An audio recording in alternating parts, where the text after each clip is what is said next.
Hello and welcome to Never Seen It, a podcast about movies we haven't seen yet. My name is Trent. I'm here with my wife, Betsy. Hi there. Betsy, we are done with our cult classic series. We have finished it. We're going to do a few movies here before we hop into a brand new series.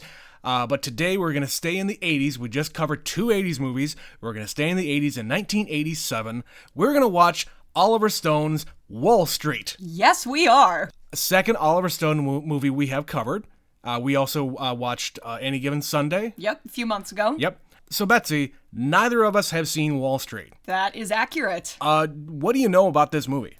So this is one of those notorious movies from the 1980s because this is the one that coined the phrase, greed is good. Yes. So this is primo 1980s.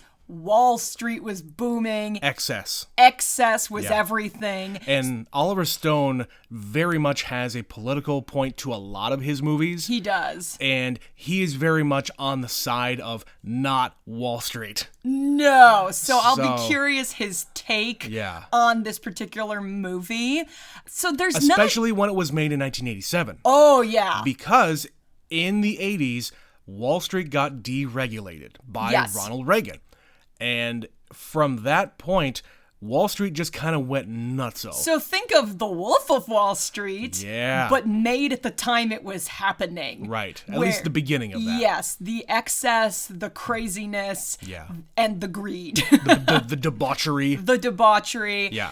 And it'll be an interesting take while it's happening. We've seen a lot of movies that kind of circulate around Wall Street. Like we just watched The Other Guys where the main plot has to do with Wall Street and investment banking and things like that. And we keep on mentioning The Big Short. Yeah. We have seen Margin Call. Margin Call is an excellent movie. Love. But those just have to do with the 2008 crash. But they wouldn't exist if all that stuff in the 80s hadn't happened. Right, and we had just mentioned The Wolf of Wall Street, which is very much about a dude and his company. Isn't Boiler Room also a Wall Street movie? I don't know. We've never watched that one, and I'm curious to check that one out sometime because it's one of those kind of under the radar, a lot of big names in retrospect, early 2000s kind of thing. That was like one of those Vin Diesel before he was Vin Diesel movies. Okay. So we might have to check that one out. But yeah, there's a lot of movies about Wall Street, but this one is really the one that kicks it off. Yeah. And as far as like what is actually happening here, I know that it's Michael Douglas and Charlie Sheen. Yep. I believe his name is Gordon Gekko. Gordon Gekko. Because that's a name that you remember. Coined the term, like you said, greed is good. Yep. And he's going around basically saying, you know what? Fuck y'all. We are doing what we're doing. You're letting us do it because it's all legal. We just happened money. to figure it out before anybody else, and we're going to make a fortune, and fuck you. And I assume because this is 1980s, this is very young Charlie Sheen. Yeah. So he's the up-and-comer who is getting into this world and probably makes some poor decisions. Sure. I honestly don't know anyone else in this, though. I don't know any women. I don't know if this is like a male-heavy movie. I kind of assume it is. I assume it is. I don't know if there's a lot of drugs and sex. I assume there are. I really don't know the trajectory. Like, is it the rise and fall of this guy? Is it just excess? And then we're left with this, dooming message at the end? Well, and you mentioned it. There is a sequel that came out like 20 plus years later. Yeah, I think the sequel came out this decade or this last decade, 2012, 2014. It was pretty recently. Early 2010s, And the only carryover is Michael Douglas's character. To my knowledge. I mean, to my we don't knowledge. know. Again, we don't know because neither of us have watched this movie. Yeah. Do you know anything else that I haven't already mentioned about this? I know like a couple of the scenes. So I started to watch this movie. Oh, you did? Years ago. Okay. I started to watch it, but then I got like maybe 20 minutes in, maybe. And I decided, you know what, I'm going to stop because I want to see this with Betsy. Okay, so this was something you actually watched while we were together. Yes, and I got a copy of it a long time ago, and I just turned it on like I do sometimes. I didn't pay a lot of attention to it at the time, so yeah, I definitely wanted to have a deeper dive with you. Okay. I kind of wish you had watched it because it's nice to have a movie that you have seen to include. Right. Where it's not so one-sided. Right. But that's okay. We get to experience it for the first time with each other. But I think by the end of the movie, I think there's like a trial. I think he actually goes on trial for something. Okay. And I think he goes up there and he does his greed is good speech. There's a big speech and no one gives a fuck. And Michael Douglas was at the peak of his power in the late 80s and early 90s. Hell yeah, he was. We covered Basic Instinct in our Smut series, where, again, back in the early 90s and late 80s, everybody wanted to fuck Michael Douglas. Do you know how many movies we could do in a Michael Douglas series that would just be from like 1982 to 1994? The number of movies that we could cover is obscene. Totally. So... Again, besides what we just said, I don't really know too much else. It is Wall Street, it is excess, I'm sure there's drugs, I'm sure there's like a lot of old technology. Like when computers really started to be influencing Wall Street. Algorithms and predictions. They didn't really have algorithms at the time, but it's just like, hey... instantaneous communications. Fair. I'm just really hoping that this is not like Any Given Sunday with over 3,000 edits. Oh, yeah. That was just so frantic to watch that it was unpleasant. It was a horrible experience to see that many edits at times. I don't think we're going to get that. I think... God, I hope not. It's more restrained, I hope. This came well before that. Yeah. And I haven't seen too many Oliver Stone movies. It's just by chance I was watching the movie W that he did. You just threw it on, I just threw it on in the middle the other day. Because you were looking for Wall Street in your collection. Right. It was at the top of my list. W was right there. But yeah, I watched half of W. We haven't seen Platoon. We haven't seen JFK. So there's a lot of Oliver Stone content out there that is just a mystery to us. Yeah. But Wall Street is one that I've been the most interested in because, hey, we're just a couple of schmucks that don't really know anything about Wall Street. Like, I have a single investment thing. Other than, our 401k, which we don't really manage. No. We both have a 401k, and I started at the beginning of this year, unfortunately, put something into the stock market just to see what would happen. Yep. And we just threw it into the stock market just to kind of learn what the fuck it was. Just to try. And that was a mistake. Anyway, let's go and watch Wall Street, Betsy. We will be right back.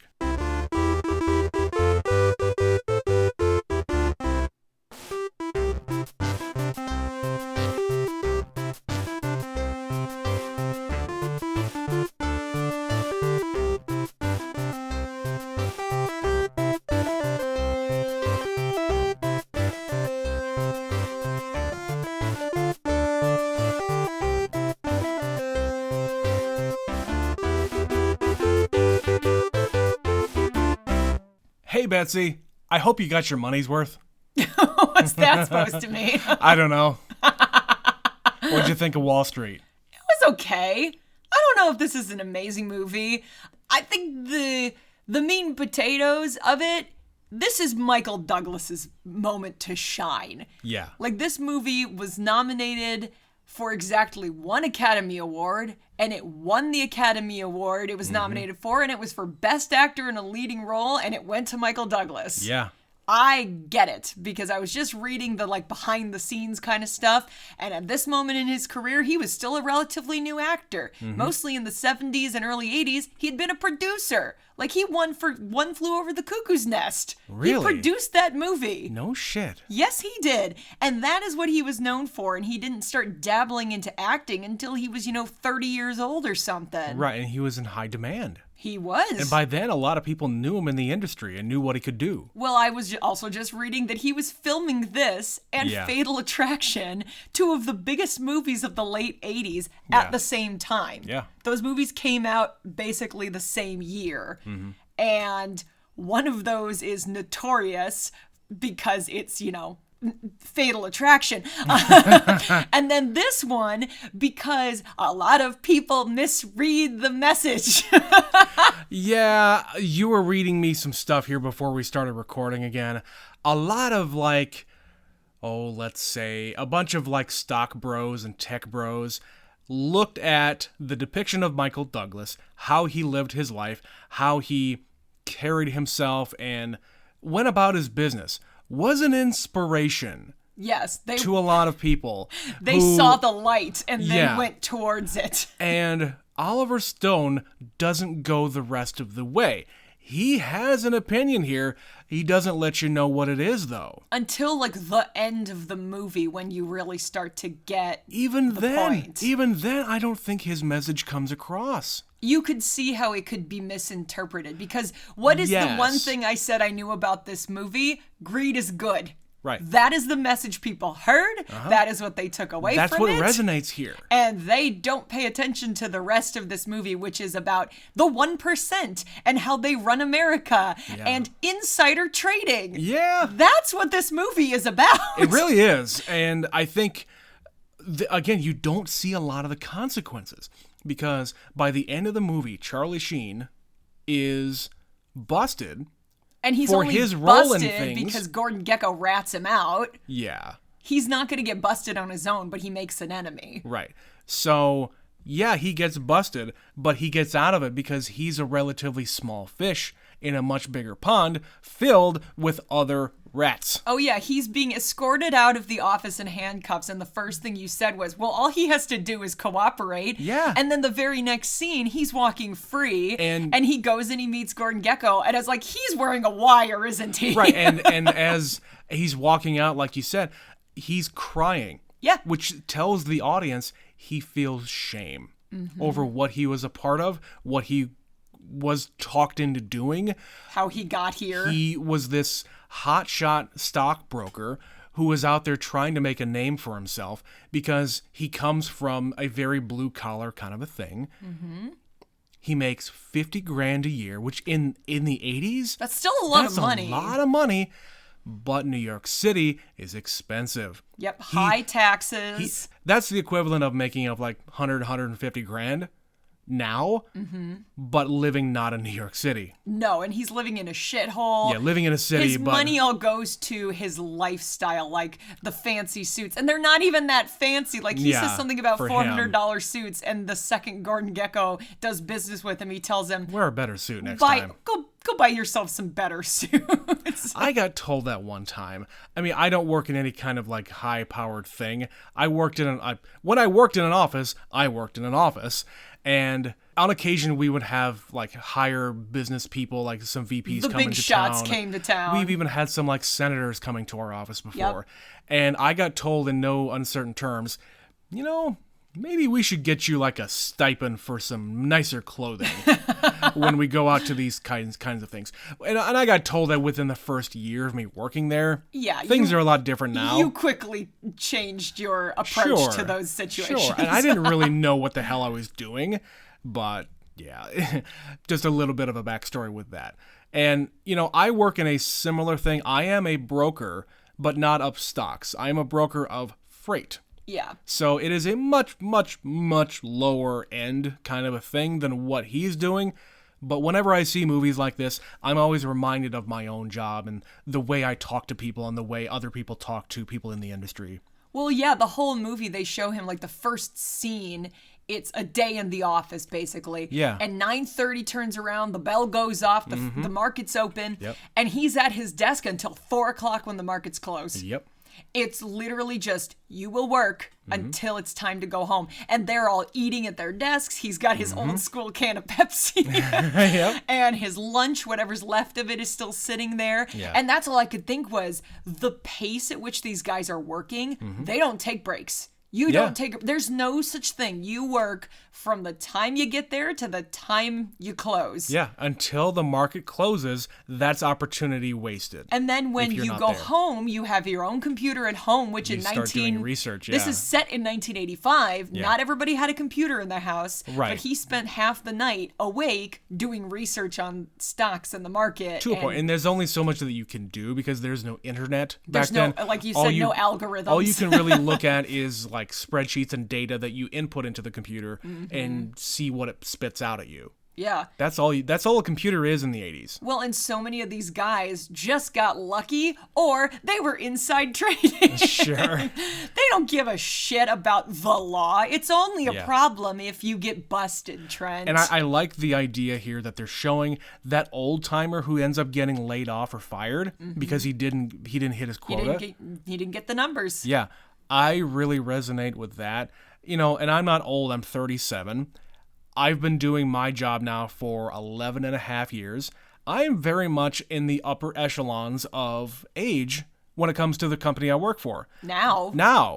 It wasn't that way 11 years ago when I started. You were a baby. I was a baby, and there was a lot of people who were like long-term people. Like, as of now, I think there's only one person there that's over 20 years. But like, when I look at this situation now, it is more... You know, I identify more with the guy who's in the background who's struggling at doing the job, and then you see all these young bucks coming in with their computers and their software and all this other stuff. The new technology for the day. Exactly. It's all this new stuff coming in and replacing him because he's doing it the old-fashioned way. And quotas and numbers. You have numbers you're supposed to hit. Absolutely. Yeah. But like in any job or industry, you want to find a leg up. Like everything that I have in my own job, I got by myself. I didn't really get like a handout or like, hey, here's a client that you can go after. You did it the hard way. I did it the hard way, and I've continued to exist. But there are people who do not do that in your industry. Oh no, there are plenty of people who snakes. fucking thrive. Yeah. They thrive. They try to come in and take your business. They are handed a lot of business too, because they just know the right people. And yeah, I do it the old-fashioned way. Meanwhile, but anyway, we got Charlie Sheen as Bud Fox. Bud Fox, which is a weird name.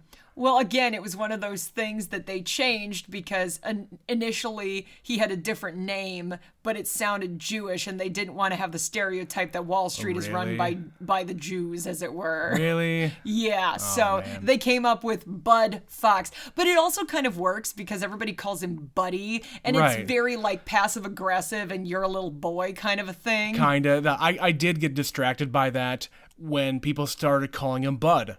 Yep. Bud. Yep. That's hey, just Bud. It's a term that you just say to. It's a nickname. Yeah, it's kind Chief, of a nickname. You know, right. honcho. Like it's just right. a throwaway thing when you don't care enough to learn their actual name. I was thinking about that.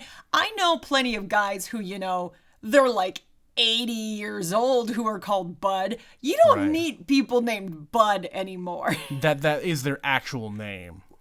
Or a nickname. Have you ever met somebody True. our age or younger named Bud or called Or goes Bud? by Bud, no. No, they don't exist. It's an old-fashioned sort of a thing. Sure. But yeah, here I feel like it's sort of patronizing. It's just, hey, buddy, little guy. Like he's the kid and he'll never get out of his father's shadow. That kind of an attitude thing. Mm-hmm. Anyway, but yeah, we got Charlie Sheen as Bud. He is our hero. He is our...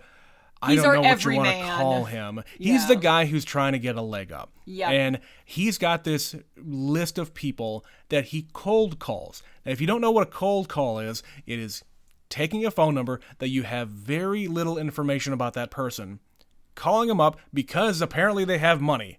They have this binder full of people who have money that they want to have them part with that money. I need the Glengarry leads, Trent. The leads are shit. That's exactly what this is. These are leads for you as a broker to call them and say, hey, I got this great stock. I got this great thing for you to invest in. Yeah. I've done the research on it, and it doesn't matter. And you're not going to make money from, you're not making a salary. You're making a commission. Yeah, if you sell that particular thing, you get a percentage of whatever cash comes in.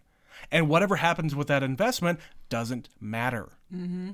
Because you as a broker made the transaction. That's why so many Wall Street people are fucking rich. Yep. Because they don't care if the stock goes up or down. They don't know if it's going to go up or down. They get while the getting's good. They get their commission no matter what. Mm-hmm. Go listen to Matthew McConaughey's speech in The Wolf of Wall Street and you will get everything that you need to know about the industry, at least in the 80s. Yeah, and the whole point of Wall Street is to make money. Those guys don't get in it to do good in the world No. or for, the good of the country and capitalism. They are all there because they think greed is good. Exactly.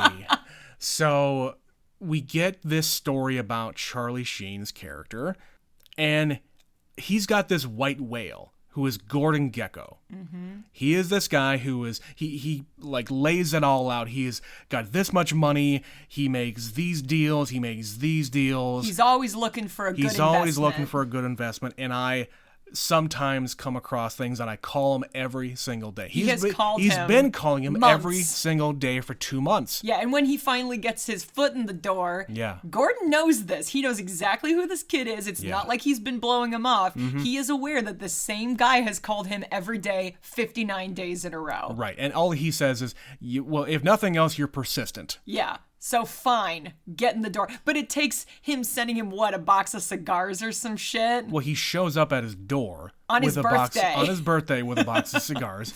And, you could take it as a flattery kind of a thing, but he doesn't seem like that kind of a guy that would just take flattery from just some schmuck. No, but when he has been calling you this many days in a row and then shows up in your office with a birthday gift and is willing to sit out in the hallway for 4 hours. He's there for hours. And you get 5 minutes.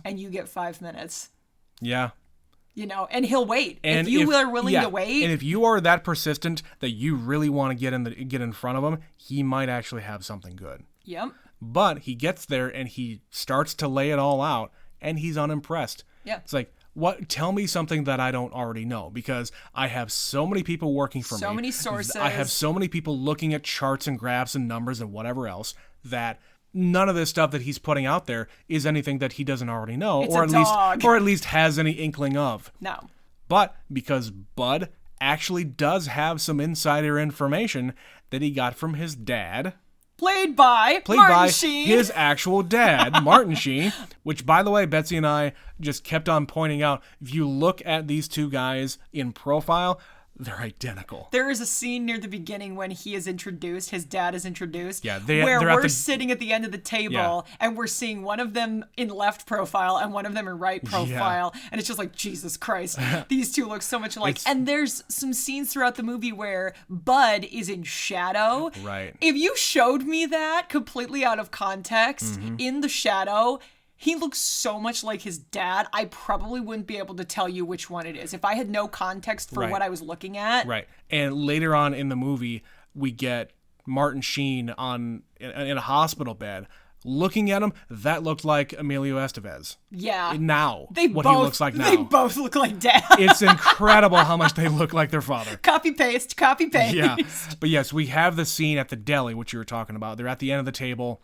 And we find out his dad is a union man who works for an airline. He's a mechanic. Some small airline. Yeah, he is. And, of course, back in the 70s and 80s and even the 90s, there were tons of airlines out there. How many airlines could you name from when we were kids that don't exist anymore? I could count quite a few. There's so many. Yeah. It was much more common in the 80s and 90s to have a lot of airlines until they all bought them out. Yeah. Because greed is good, Trent. Anyway. Yep. But yeah. Mergers and acquisitions. He gets some inside information that basically suggests that something that has been throttling them, there's been this ongoing investigation, they're getting a positive ruling, and it's going to turn things around for the airline because they don't have that looming over their heads anymore. Right. And he tells this to Gordon Gekko because it's the one piece of information he has that he's not going to know. Mm-hmm. And he bites. He takes the bait. Because it is a sure thing. We get a speech from him later on saying he doesn't take any kind of risk. He only bets on sure things. Yep. And how he gets all this information about these sure things, he basically hires out people to spy. Yeah. All he does is insider trading. Yeah. He finds who is out there and who can I get on my side and give me information because you're all going to make so much money. You're all going to be in the club if you just help me out. And it's not insider trading if you do not have a personal stake in it directly. Mm-hmm. But if you hear about it from other people who heard from other people, guess what? That is bad. Oh yeah, the whole movie, it's him sending Bud out to get him more things. I've given you money. Now go play. Yeah. Surprise me. Yeah, so tell me something I don't know. After that initial deal goes through, he makes some money off that initial thing. And it's like the same day, they go to lunch together at this restaurant. He hands him a check for $1 million. Now, that's not just his money to go and play with. That is to his firm. That is an investment. Yes. So it's paying for the shares that he buys in the airline now, and anything that he deems, like he gives him like a rough list of what to invest in. I want you to do this. I want you to do that. I want you to do that. And then take that extra, take like $100,000 and do this and do this and do that. So, of course, Bud makes a commission off that $1 million. Yep. Whatever percentage that is, I have no idea. He gets his kickback no matter what. So he is starting on this journey with Gordon Gekko. But of course, the first investment he makes, he loses him money. Right. And so now he's got him in his fucking pocket because this hungry little boy wants to be a part of the big game. Begging to be given another chance. Yep. So he tells him, okay, this guy's going to be in town. He's a bigwig. And I had a guy who told me half the story, but there's more to it. I want you to go and find out. Yeah. Follow him around. And of course, he's so naive and young and stupid. He's like, well, that would be cheating. That's against the law. Do. Right. Boy Scout. Yeah, he's a total Boy Scout. And then he, makes a deal with the devil, as it were. Yeah. And he says, okay, fine, I'll go with it. I'm going to do it. Mm-hmm.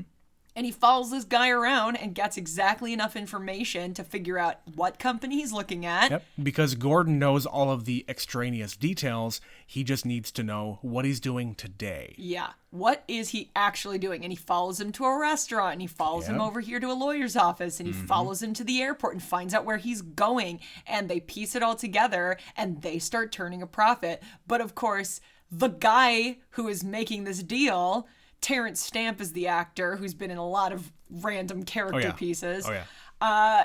He figures out what they're up to, and he just buys them out at higher than what he would have paid, because otherwise, if he's got to deal with the open market, he can't afford it. The stock's too expensive now. Right. So what happens here is that they find out the company that he's looking to buy out. It's a steel company.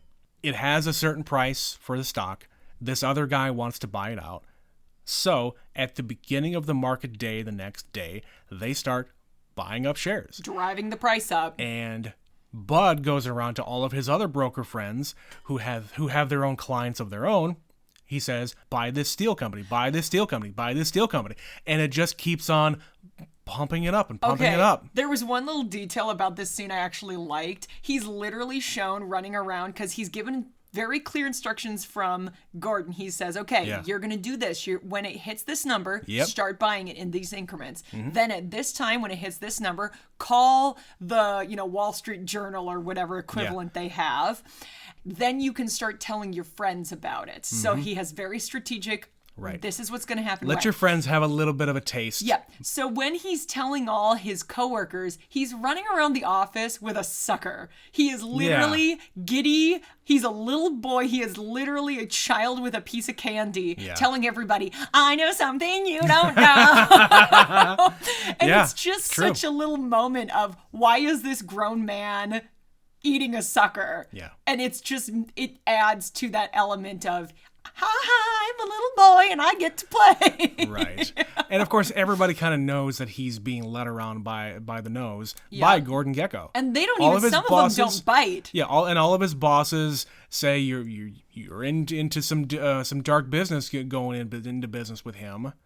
You're going to make your money now, but just wait, guy. You're going to feel it later. Yeah, for every win, there's losses. So don't get too excited, you little boy. Right. And it doesn't really get that dark in that they're not threatening him that you're going to go to jail if you keep on talking to this guy and doing his bidding. No, none of that stuff is really going on here. No, and there's only a little bit of drugs and he gets a little bit of sex, but most of it, he's just I This figured, kid. I don't know if I just got spoiled by The Wolf of Wall Street. They go so debauched. Like, this stuff is extremely tame. And maybe it's just because you couldn't get away with that in 1987. Maybe. Like, you had to keep, like, he got one scene where he got to do some coke. Right. And he had one scene in silhouette where they're having sex. And there's a woman who gives him a blowjob in a car. Right. Like, so yeah, later he sends an escort up to Bud's apartment, his shit apartment. Yep. And they go off and have a good time together in the limo that is waiting for them, I guess. Mm-hmm. So this is all bought and paid for to get him into his good graces. Yep. There's perks. If you do well, Right. I treat you well. You get perks. And of course, all of that stuff is on the company dime. Yep. Yeah. You can expense all that shit. Travel and entertainment. Oh, man. Ugh. But yeah, he's just, dipping his toe in, and then he's going deeper and deeper and deeper Yeah, he with sees this what it's guy. like, yeah. And he gets a taste, and then he finally decides he wants the whole enchilada, and he decides that they need to buy the airline that his dad works for. And it's going to be great because I worked for this airline too, and I had a part-time job, and I know my dad. I have an in. They know me there. Right. And I'm going to help you out. And they're all going to get on your side, and you're going to have the unions on your side, and we're all going to make a whole lot of money. They'll agree to your cuts in the hopes that you can rebuild and reshape it, and we're gonna win. And he's this proud little boy, like, I'm gonna make you proud, Dad. Right. But then all the union reps are there. We've got the mechanics union, which his dad is a member of. We've got, he's the leader. He's basically their spokesperson. He's their union rep. Yeah. Yeah. Then we have I believe the flight attendant union, maybe the pilots union. I think that was it. Yeah, I think so. Yeah. There were only 3 there, but there were 4 later, which was confusing. Sure, and it doesn't matter. Oh, you know what? It was probably another guy. Baggage handlers. Yeah, baggage handlers. It could have also been because by that point in the movie, his dad has had a heart attack, so they can't send the mechanic. Yeah, rep. You're right. They have to send somebody else. But anyway. But they get everybody into a room and they give him this spiel, and his dad doesn't buy it. So no, I've been working for this place for so many years. And all this is a money making opportunity for you, Gordon Gekko. Yeah, don't give a shit about us. I know enough about you to know that if this is not ironclad, where it's all written down and we agree to it, then I don't trust you. So I'm walking out. I'm going to go and tell my people. I'm going to tell them what I think about it, but it's still going to be up to them. Yeah. But in the end, they're going to say no because I tell them to. Yeah, because they made me their leader, their spokesperson, because they trust me. Right, and I'm not going to go over there and blow smoke up their ass. I'm not going to bullshit them, no. These are my guys. He refers to them as my guys. And then we have this weird scene, I don't think it was really earned, where Charlie Sheen goes after him outside of his apartment. They needed a scene for the Sheens to go toe-to-toe. Well, that's the thing, though. I don't think it's earned saying, you were never there for me, but you're always there for your guys. None of that was... I'm just trying to make you proud of me. Which is complete bullshit because he's talking about the fact that his dad was always bailing him out and giving him money. So, yeah, that does not ring true. Yeah, it's just, again, a reason to move the plot forward. They have a fight. And a falling out. His dad has a heart attack, and then they have this emotional reconciliation on his hospital bed. And it's his second heart attack, and it's so serious. Again, not very earned. No. It's nice to see these two together, though, because... whenever you have these pairs of, like, father-son actors, you don't always get to see them do work together. Especially as a father and son. Especially playing a father and son. It has happened. Like, Michael Douglas, I think, has acted with Kirk Douglas. The Jeff Bridges and Beau Bridges, they both acted with their dad. Has Meryl Streep acted with her daughters? Yes. Yeah, she's acted with her daughters on a couple of occasions. Okay. One of her daughters actually played the younger version of her character in a movie once. Was that... I think it was Mamie. Oh, okay. Yeah, I don't remember which movie it was for. All I remember reading was that she plays the younger version of her mother, which is freaking hilarious because you want to talk about another actress who looks just like her parents. Like, good Lord. Oh, yeah. So, yeah, it's nice for that reason, whether or not it's relevant or necessary other than, him being the moral compass in this movie to give him the speech of, you have done a deal with this guy and you're going to pay and, this isn't the way and you're going to regret all of this. And by the end here, the deal is going to go through. Like, enough people say yes to it that it is progressing at the very least. Yeah. So Charlie Sheen gets basically put on the board of directors of the airline in order to help it go through. Yeah, and he's all proud and he's going to go and save this airline. Yeah. So, and then he finds out from the lawyers doing the deal. He goes into the deal as it is happening, and we have, I guess, the head of the company up there saying, okay, well, if this is going to go through, you're going to make us liquidate all of these assets. And by assets, I mean the planes, the hangars, and the land that the hangars are on. That's the whole thing. That's all they have. So Gordon Gekko was out there like promising that they're going to do this big expansion. We're going to go and expand the lanes that they're flying in between. They're going to open up hubs in all these other cities. Change the rates to be more competitive with the major airlines. Exactly. But all you have to do, you have to reduce your wages by 20%. But in turn, after we become profitable again, we'll institute a profit sharing program and a stock sharing program of just the employees.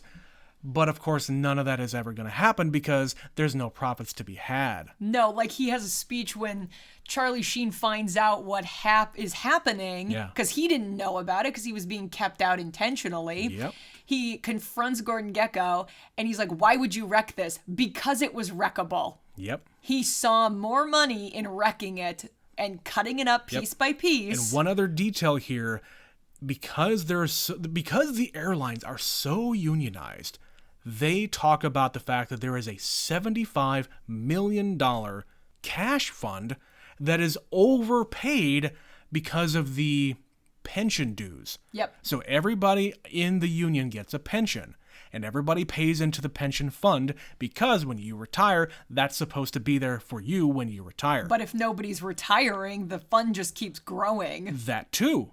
So until this happens, where when you get bought out, all the contracts that say you have a deal with the union, that basically goes out the window. You got to renegotiate everything.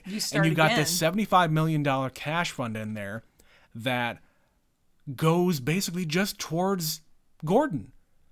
They sell all the planes to pay for the debt.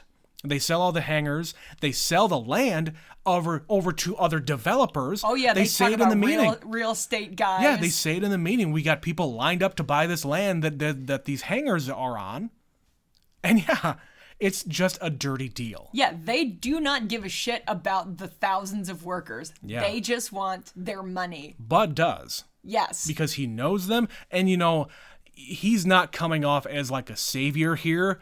He's in that meeting just kind of dejected. He's not speaking up for anything. No. But he's figuring it out, saying, yeah, Gordon screwed me over and this company over. It's all about him being naive in this whole situation. Right. He served it up on a silver platter, and then he stupidly believed that this guy, who has been known to, he'd sell his own mother for a profit. Like he literally is told that earlier in the movie. You'd sell your own mother. Yeah. He thinks this guy is going to help him and help this airline. Why would you think that? Right. In what world do you think that this is the kind of man you are talking to and dealing with? You got played. You got played, buddy. He got completely played. And then, of course, he decides, well, screw it. I'm going to go after him. And he makes an enemy. Right. And so with what he knows about the company, with what he knows about the union reps, and what he knows about Gordon's competition. He knows the competition. I guess this guy, who wants to screw him in return. Exactly. So he presents this other opportunity. He gets all the other union reps together. They meet with Larry. The guy from the beginning of the movie who got screwed by Gordon Gekko. Exactly. He's out for revenge. So they hatched this scheme to, again, what they did with the steel company, they pumped it up. But in this case, they're pumping it up so that Gordon takes on a loss. Yep. And in the actual industry, it's called pumping and dumping, when you pump it all the way up and then sell like the same day. Just to screw over somebody else. Well, this is kind of what happened a few months ago with that GameStop thing, except the opposite happened, Kinda. right? They were planning to pump and dump, Right. but instead people caught wind of it, and so they just pumped. Exactly. And then they couldn't get rid of it. Right, and this was a thing where all you're doing is buying a very, very cheap stock, and this is the GameStop thing and the AMC Theaters thing. Yep. Same thing. You're buying a very, very cheap stock. You're collectively Driving up the price. driving up the price, and you're doing it with all your little fucking buddies on Reddit. Insider trading. What? It's not though. That's the thing. All you're doing is buying up stock, and all the Wall Street people. They hate it. They hated it because they had a bunch of, like, speaking of The Big Short, they had shorted the GameStop stock. They said so it's gonna keep on going down. Yep. Nuh-uh. They all got fucked. screwed. That's exactly the what little happened. guys. That's exactly what happened with The that. internet geeks. Yeah, some who fucking had too much time on their some hands. fucking schmucks putting $100 into GameStop. They figured it out what they were gonna do. Exactly. It was what they call meme stock. It's stuff that originates on the internet, and they just hatch this scheme to pump it all the way up and keep on going to the moon. That's what everybody was saying. I didn't do that. No, but I heard about it. Yeah. And then, of course, like weeks and months later, it's just going to do the same thing. So everybody's just like waiting to do Right. it again, just because it's funny to screw these guys. Again, more meme stuff is like that hold. Do not sell. Nope, not yet. But yeah, they do that, and then they, on a trigger, like when it gets to a certain price, say, dump Right. it, Dump get it rid of all. it. Yep. We've changed our minds. Yep. Like, nope, we're getting rid of it. And so 2 minutes to bell ringing, Yeah. the market's going to close.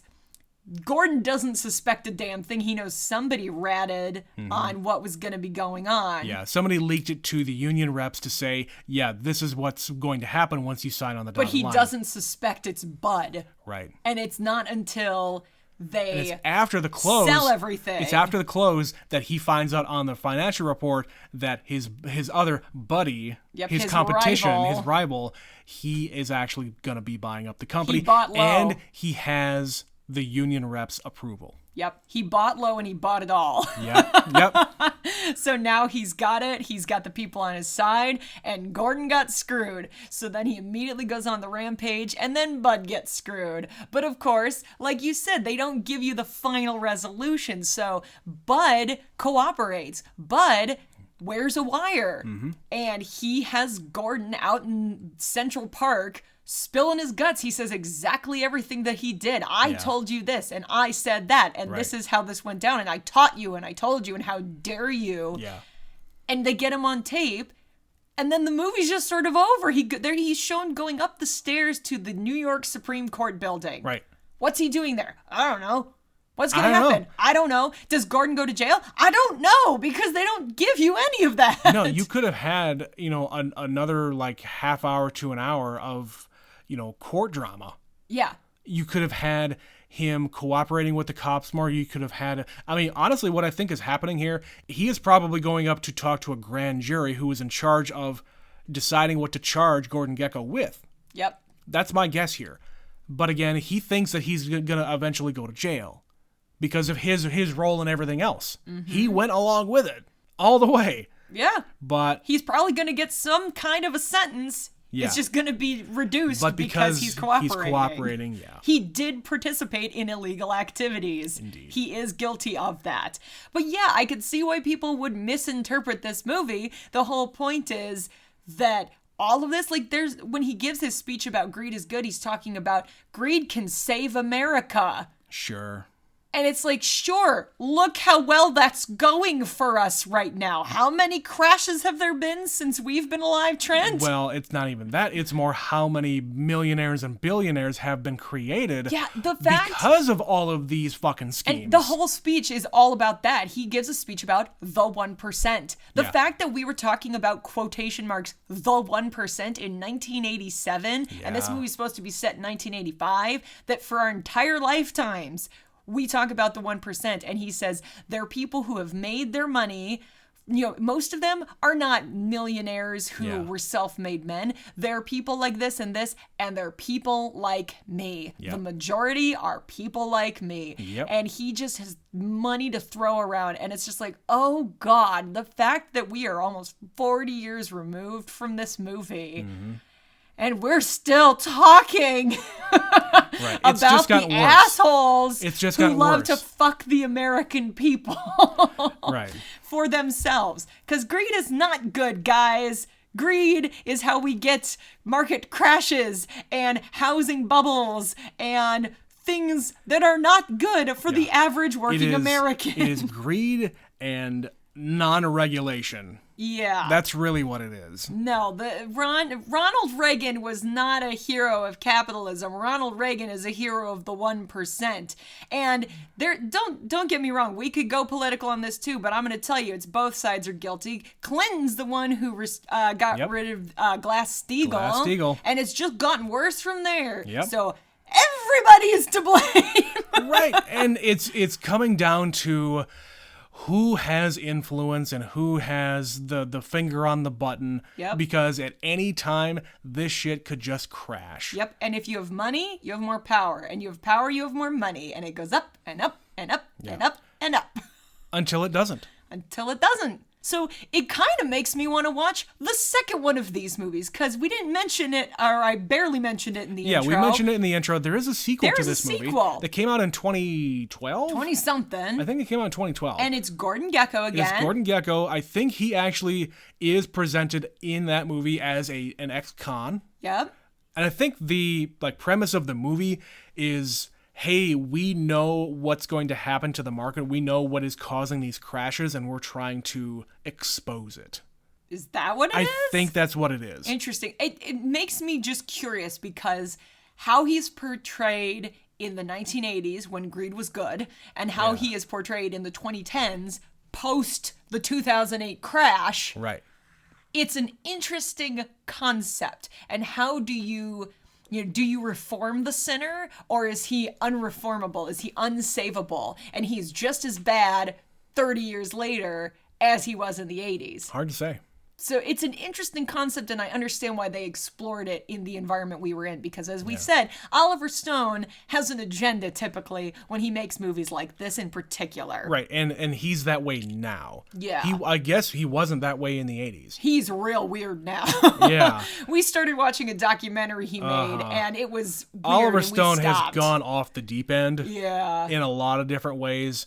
He's not necessarily wrong about everything, but dude has got some way out there opinions. He's very extreme about his opinions. Yes. Yeah. Yeah, and we won't get into that stuff. Before we get out of here, just a few more things we wanted to cover before we get into the emails. There's a meeting between Bud and Gordon after Bud finds out that he's going to screw over the airline. Yeah. He goes into his office and starts talking. Man, you got all this money. You have millions of dollars. You never have to work a day in your life. How much is enough? What is enough? What number is there that you can make to make it enough money for you to stop? And he doesn't have an answer to that. Nope. Because one doesn't exist, I assume. It doesn't. And I think what it is this type A personality. I want to win. I want to win. I want to screw over the other guys who are making me not win. It doesn't matter how I get there as long as I win and have the most toys at the end of the day. It's also an addiction, because when you lose, it just makes you want to win more. Well, that's not going to do. And win at all costs. Yeah. I lost money. That's not acceptable. Mm-hmm. I must go win some more. Right. It's really how, people who have gambling addictions get into it. I mean, sometimes it is just like playing cards, or it's the slot machines or blackjack or whatever else. In this case, especially nowadays with a lot of different ways to bet money, like sports betting comes to mind. Man, I'm really worried about people in this country, and how much more gambling problems there's going to be because it is so easy to do it. People who don't even realize that what they have is an addiction. Yeah. Because, that's all the stock market is gambling. It is. It's a gamble. It's gambling. It is speculation. It is taking bets on things that you have no control over. And it's lying, cheating, and stealing. Yeah. Yeah, the thing about Margin Call, I'm just going to keep talking about this because we love this movie. It's a great movie. Go watch Margin Call. But they have that line that's on the poster that says, be first, be smartest, or cheat. Yeah. Now, I don't cheat. And it's a hell of a lot easier to be first. Yeah. So that's the whole game is get ahead of it, be fast, sell when you need to sell. Find the advantage. Find the advantage. Yeah, that's all it really takes. That's all the stuff that people took away from this is just be first, be smartest, screw the little guy, and greed is good. And that's not the moral of this story. Yeah. But the fact that people just don't hear the rest of the story, they're just like, no, he's my hero. I'm going to go get an MBA and join Wall Street because I can make a lot of money. Yeah, and how many people actually went to business school and trying to get their broker's license and whatever else because of this movie? Yeah. Yeah. It's insane. Thousands. It's insane. And I talked about it in the intro a little bit, but seeing the computers and the technology of the day. I want to talk about the technology, but finish that thought. That was about it. The computers that they're using, there's no internet here. Nope. He is just writing up a report. And all these stock trades and whatever else don't happen immediately. Paper. It's all on paper. Yeah. They're literally scribbling little notes and waving them about, and then a guy goes over and does something with it. Now, these days, your physical presence to the New York stock exchanges is actually what gets you the advantage because you're down to the speed of light. And what I mean by that is the physical location where your server is located that makes the trades, the closer you are physically to have that transaction happen over the internet has to be that much faster because somebody else on the West Coast doing the same thing doesn't get there in time.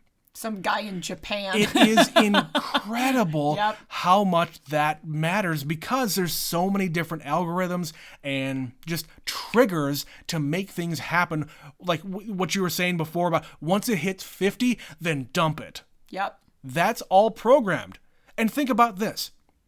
There are ways for you to when you're bidding on something on eBay, you can say, okay, I will bid up to this amount of money. Pre-program it. And if other people are bidding in between you and beating you out, it's just going to automatically bid up $1 more than what you had, up to a certain maximum.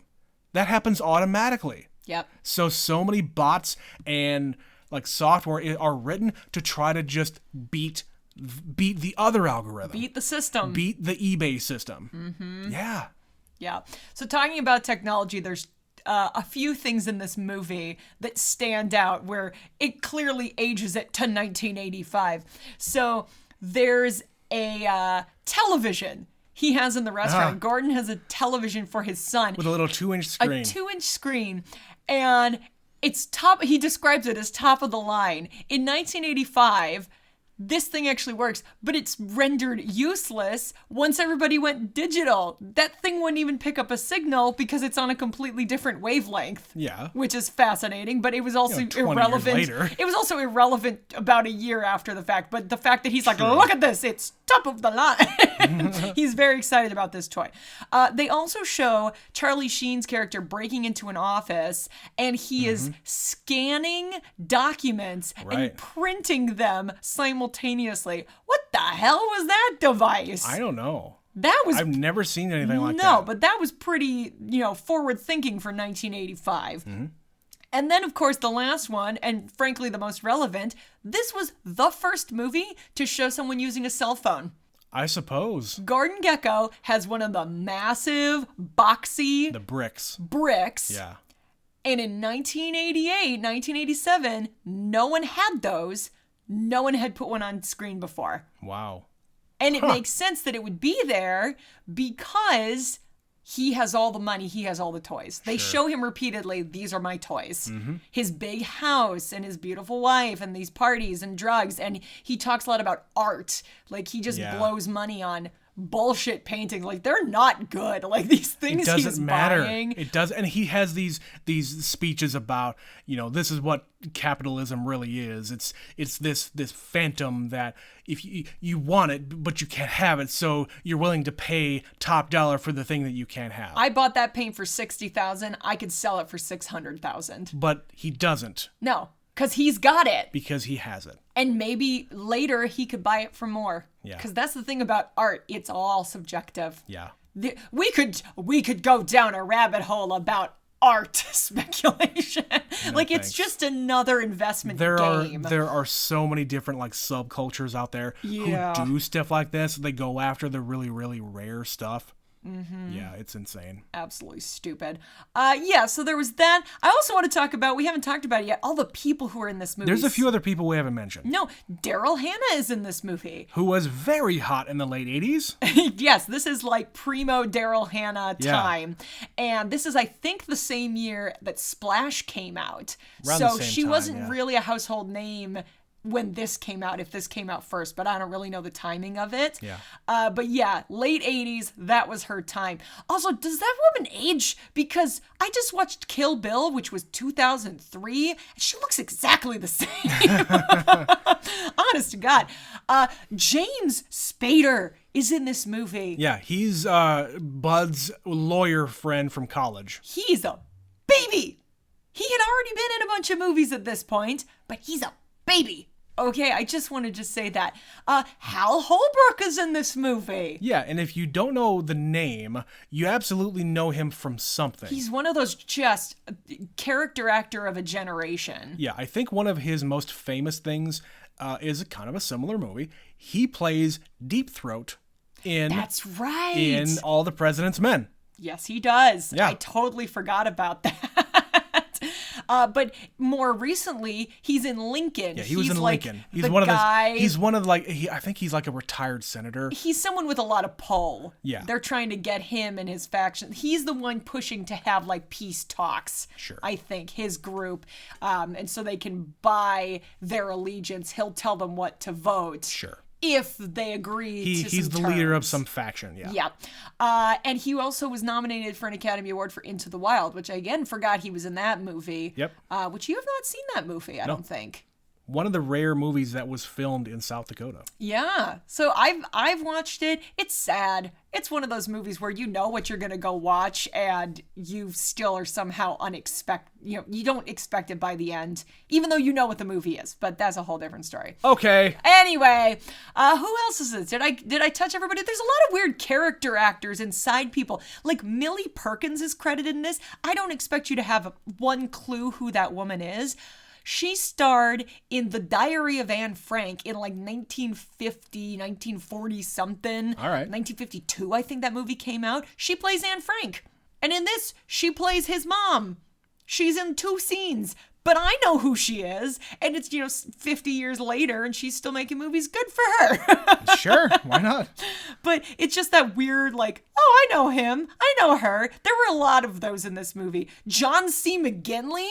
Right. And 15 years before Scrubs. Right, if you don't know him, he's the guy with the teeth in Scrubs. Yes, he has lots of teeth. Very big smile. Very big smile. And he's in a few other things, but that's what he's most known for. Yeah, but he was very active in the 80s and 90s. It's just that most people didn't know him until he was on Scrubs. Speaking of somebody who doesn't age, dude looks identical to what he looks like in Scrubs. He looks skinnier, but that's about it. That's about it. Yeah. Anyway, Betsy, what did you actually think? Did you enjoy this movie? Would you recommend it? I mean, again, I'm not really referencing my notes, which means it's at least captivating enough to know it's interesting. It's a little hard to follow because I don't follow all the nuts and bolts of what goes on Wall Street. I don't know the difference between the guys upstairs who are stockbrokers and the guys down on the floor screaming and waving papers. I don't know the distinctions. I don't know and neither this do world. I have no idea what, back in the day when you didn't have every single transaction happen electronically. Yeah. All those guys on the stock floors were the guys physically doing the trades. They're pushing the buttons. Right. Nowadays, everything is electronic, so that doesn't really exist that much. It still does, but it's not as chaotic. No. And of course, that's just kind of the cliche, movie and TV show trope of having the New York Stock Exchange floor. Thousands of guys crammed together in little coats And screaming. the paper is like strewn everywhere, and it's just really Sell, loud. sell, buy, People buy. yelling at the top of their lungs. And Yeah. it's a trope. So yeah, I don't understand the entire world, and there were a lot of moments I kind of had to have you pause, and I'm like, wait, so what's going on here? Why Yeah. are they doing this? Right. And like, I understand conceptually, like buy low, sell high kind of stuff. Yeah. And like I said at the beginning of this, Michael Douglas is great in this. He is. Charlie Sheen, he's fine. Everybody else, they Yeah. don't really have a lot to do. No. I kind of don't care. Like, I don't know. That's It was the thing. fine. My opinion here is I enjoyed the movie. I think it was good, but Oliver Stone should have gone farther. Yeah. He clearly has an agenda here. He has an opinion, but he doesn't let the audience know. Mm-hmm. And I think if you really wanted to have an impact, you should have gone further. It's too subtle. We needed you to beat us over the head with it. Yeah, Gordon Gekko should be a villain. Yeah. He's not a villain. In Except the he end, is. He's supposed to be. He's not, though. He is not depicted as a villain. He's not villainous enough. Yes. He's an asshole. Yes. But you know what? He's a villain with a whole fuckload of money that he gets through a lot of different means. Yep. And whether they're ethical, who cares? Because Doesn't there's matter. no comeuppance for him. Nope. We don't get to see it anyway. There's implied comeuppance, but we don't get to see We don't him. get to see it. We don't get to see the downfall. Yeah. And because we don't get to see the downfall, it's unsatisfying. Yeah. It's like the whole Give point, me my Schadenfreude. people like seeing the villain go down. Yeah. Or they like seeing the villain win. Like, it's one or Sure, the other. sure. Because there is some satisfaction in certain movies where the villain gets away with it. Like, you root for the Mm-hmm. villain. It's weird feeling if it's done well. But this one is just like, he just sort of Yeah. continues on until maybe he gets his comeuppance. I don't know. Yeah. And you know what? I think you're right as far as the performances are concerned. I think Michael Douglas could have even gone further. Yeah. And been more, like, way out there. Like, Because more intense, more angry. People with that amount of money and that much to lose, they go fucking nuts. If they're losing, and there's none of that here. He's yelling on the phone. That's about it. And it's weird because you've almost seen him do this character before or since. Yeah. So it's that thing where, okay, maybe he's a good actor, but like they've decided this is his best work. Why? Why is this his best work? Because I've seen him in other things, and he's good in those too. I don't know. Maybe it was a bad year. I don't know. I'd have to go look. I'm always interested in retrospect to see what you won, who you won over. Right. Like who are the other people in the category? Like a lot of people have a lot of grief, and we've talked about it before. Marissa Tomei won. Okay, who was she up against? I always want to know that. Or like Gwyneth Paltrow when she won. Fuck that. Marissa Tomei is a treasure, and she deserved to win Marissa this. Tomei is a treasure. All right, that's going to be where I cut it off here today. Betsy, we have one email here that we want to read from Mitch from Saskatoon, talking about a movie that we covered before our Cult Classic series. He's talking about Live, Die, Repeat, that Tom Cruise movie about living and dying and being respawned. Doing it again. Doing it again. Hello, never seen it. I finally got a chance to watch Live, Die, Repeat, and I would not have watched it if it weren't for your podcast inspiring me to watch more movies. Yay! You're welcome. Of the Tom Cruise movies you have covered, I think this was the best one. It's weird how a movie I've heard a ton about, like Minority Report, cannot be as good as the one I heard very little about, Edge of Tomorrow. Sometimes that happens. Yeah, it's the hidden gems. Yeah, I love a good hidden gem. Yeah. I love it. Which is why we're always the ones to like keep on talking about these movies. We will pimp them out, guys. Right. If I can get one of you to watch one of these movies, I have done my job. Go and watch The Big Short. Speaking of Wall Street movies, watch The Big Short. Watch Margin Call. Wolf of Wall Street is really good. Some of those aren't hidden gems per you, se, but- If you are into like seeing a whole bunch of debauched bullshit, Yes. that's full of it. Scorsese! Anyway, Back to the email. Unfortunately, with this movie, I have to agree with Betsy about the ending. Ha All right, so we're 1 for 1. 1 and 1. We had Stephanie agreeing with me. We got Mitch agreeing with you. Fine. He says, Cage is the Omega, and the day started over with the mimics not willing to fight. Okay, I get what you're saying. You will concede my point, at least. I will accept the fact that that is a possibility. Okay. I don't believe it is true. Fine.